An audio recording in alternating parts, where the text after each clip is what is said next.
I was asked recently, what exactly started my deconstruction? I think this is a really good question. It's a really difficult question to, what was that first little ping on my radar?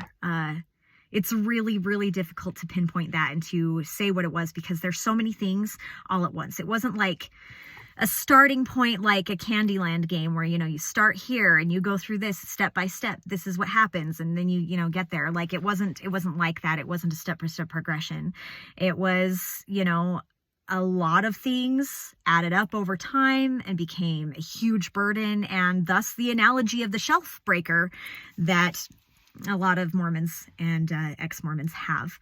So I will say this though, somewhere in my parenthood, somewhere within being a parent, and probably between 2018 and when I actually left the church in March of 2024 this year, I started to need to advocate for my kids.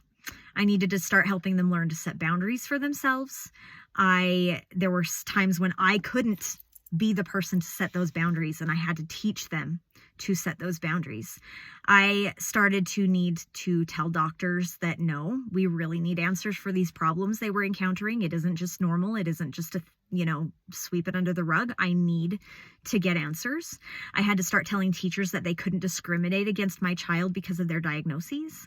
I had to start to demand that the schools help me create plans for them and so on. And so I've talked before about the way that things are being raised in the church, particularly for women, that it's all about making things good and comfortable for everyone else.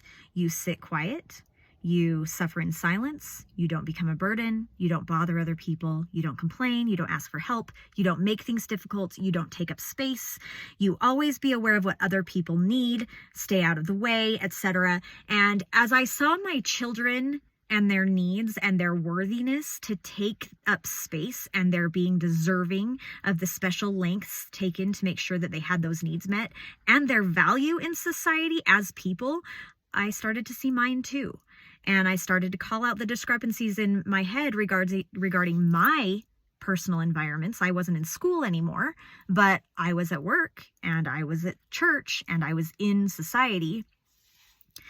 And, those needs that led me to having a voice. And it was a small one at first. And it led me to recognize my value and that the needs weren't a burden.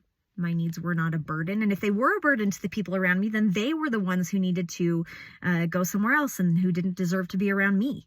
And they could find somewhere else to be, not me. And I am still working on being exactly who and, exactly where I want to be in that and in that progression. I'm not always perfect at it. I'm doing a lot better, but it's probably, it took me 41 years to realize that. It's probably going to take me a while to get to a point where I feel like I'm completely healthy and completely in control.